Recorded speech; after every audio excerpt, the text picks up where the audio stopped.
ሰላም ጤና ይስጥልኝ። የተወደዳችሁ የቻናላችን ተከታታዮች በያላችሁበት የዓለም ዳርቻ አክብሮታዊ ሰላምታችን ይድረሳችሁ።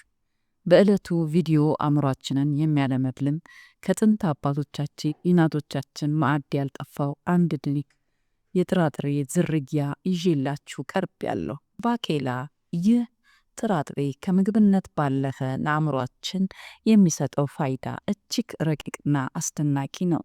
ዛሬ በዚህ ቪዲዮ ባቄላ ለአእምሮ ብሩህነት፣ ለትኩረት፣ ለደስታና ለነርቭ ጥንካሬ ያለው የማይተካ ሚና በዝርዝር እንመለከታለን። እስከ ቪዲዮ ፍጻሜ ድረስ አብራችሁ ቆዩ። ባቄላን ለአእምሮ ልዩ የሚያደርገው ቀዳሚው ምክንያት በውስጡ የያዘው ኤልዶፓ የተባለ ልዩ ንጥረ ነገር ነው።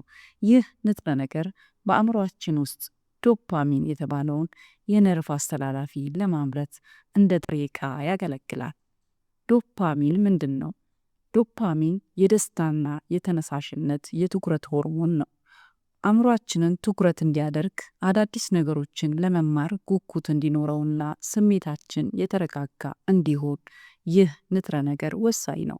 ባቄላን በመመገብ አእምሯችን ይህን ንጥረ ነገር በተፈጥሯዊ መንገድ እንዲያገኝ እናደርጋለን። በተለይም ለሕፃናት፣ እድሜያቸው ለገፋ ሰዎች እንደ ፓርኪንሰንስ ያሉ የነርቭ በሽታዎችን ለመከላከል፣ የመንቀጥቀጥ ምልክቶችን ለመቀነስ ባቄላ ተመራጭ ምግብ ነው። የሰው ልጅ አእምሮ ልክ እንደ ማሽን ሁሉ የማያቋርጥ ነዳጅና ጥገና ያስፈልገዋል። ባቄላ በውስጡ የያዘው ፎሌት ወይም ቫይታሚን ቢ9 ለአእምሮ ህዋሳት እድገትና ለዲኤንኤ ጥገና ወሳኝ ነው። በቂ ፎሌት የሚያገኝ አእምሮ ለማስታወስ ብቃቱ የተሻለ፣ ነገሮችን የማገናዘብ ፍጥነቱ እየጨመረ ይሆናል።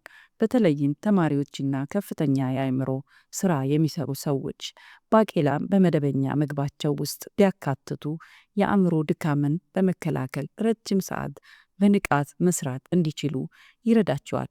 በተጨማሪም በባቄላ ውስጥ የሚገኝ ማንጋኒስ የነርቭ ስርዓታችንን መልእክቶቻችንን በፍጥነት ለጥራት እንዲያስተላልፍ ያግዛል።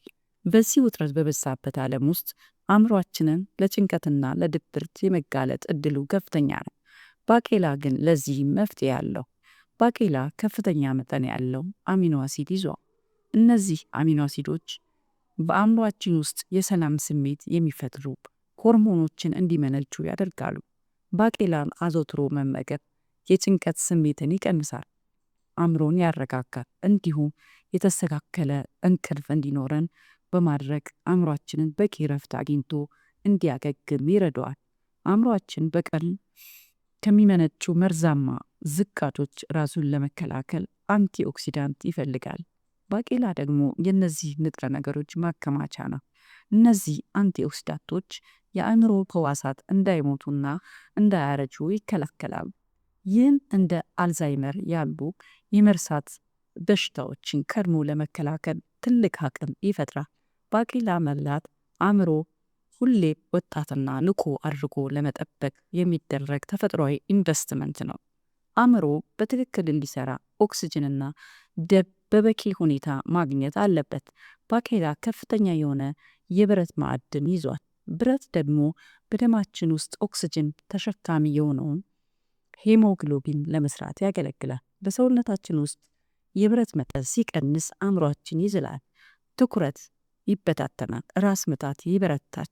ባቄላን መመገብ ለአእምሯችን የሚደርሰው የኦክስጅን መጠን ማሳደግና የማሰብ አቅማችንን ማሳደግ እንችላለን። በተጨማሪም በባቄላ ውስጥ ያለው የፋይበር መጠን በደማችን ውስጥ ያለው ስኳር ቀስ ብሎ እንዲለቀቅ በማድረግ አእምሯችንን ቀኑን ሙሉ ወጥ የሆነ ጉልበት እንዲያገኝ ያደርጋል። ይህም ድንቅ ምግብ እንዴት ብንመገበው የበለጠ ጥቅሙን እናገኛለን። ባቄላን በሽሮና በተለያዩ አሰራር ዘዴዎች ለማዕድ የሚቀርብ ቢሆንም ለዛሬ የምናየው በአትክልት የሚቀርበውን አሰራር ነው። የተቀቀለ ባቄላን ከተለያዩ አትክልቶች ጋር ቀላቅሎ መመገብ የምግብ መፈጨትን ከማገዙም በላይ ለአእምሮ ፈጣን ጉልበት ይሰጣል። ይህንን ጣፋጭ የሆነ የባቄላ አሰራር ለማዘጋጀት የተቀቀለ ባቄላ፣ ሽንኩርት፣ ቲማቲም፣ ቃሪያ፣ ዘይት፣ ቁንዶ በርበሬ፣ ጨውና ሎሚ በማድረግ በሚያምር መልኩ ከአትክልት ጋር ባቄላን ሰርቶ መመገብ ይቻላል። ምንም እንኳን ባቄላ እጅግ ብዙ ጥቅሞች ቢኖሩትም የተወሰኑ ሰዎች ጥንቃቄ ማድረግ ይኖርባቸዋል። ፋዚም የሚባል የዘር ውርስ የጤና እክል ያለባቸው ሰዎች ባቄላን መመገብ የለባቸውም። ይህ ችግር ያለባቸው ሰዎች ባቄላ ሲመገቡ የደም ማነስ ሊያጋጥማቸው ስለሚችል ጥንቃቄ ያስፈልጋል። ከዚህ ውጪ ግን ባቄላ ለጤናማ ሰው ሁሉ የአእምሮ ረዳት ነው። ውድ ተመልካቾቻችን ዛሬ ስለ ባቄላ ለአእምሯችን ስላለው አስደናቂ ጥቅም በሰፊው ተመልክተናል። ተፈጥሮ በጓሯችንና በማዕዳችን የሰጠችንን ይህን ተራ የሚመስል ድንቅ የሆነ ጥራጥሬ ዋጋውን አውቀን ብንመገበው አእምሯችን ብሩህ፣ ትዝታችን ጠንካራ፣ መንፈሳችን የታደሰ ይሆናል። የዛሬው ዝግጅታችን ይህን ይመስል ነበር። እናንተስ ባቄላን በምን አይነት አዘገጃጀት መመገብ ትወዳላችሁ? ከዚህ በፊትስ ስለ ባቄላ የአእምሮ ጥቅም የምታውቁት ነገር አለ? ሀሳባችሁን በኮሜንት መስጫው ላይ አካፍሉ። ቪዲዮውን ከወደዳችሁት ላይክ ማድረግና ለወዳጅ ዘመዶ ማጋራት፣ ለቻናላችን አዲስ ከሆናችሁ ደግሞ ሰብስክራይብ በማድረግ ቤተሰብ ይሁኑ።